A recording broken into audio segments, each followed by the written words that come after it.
ये दोनों नल मादा के इंतजार है। मादा सूखा लकड़ी बीने पर रोज नरवा थे। तापमान लगातार बढ़ा थे, लेकिन दोनों नर अब भी मादा के इंतजार में हैं।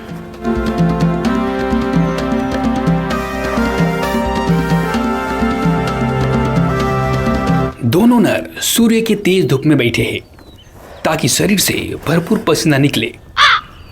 मादा नर के पसीना के बदबू से आकर्षित होते।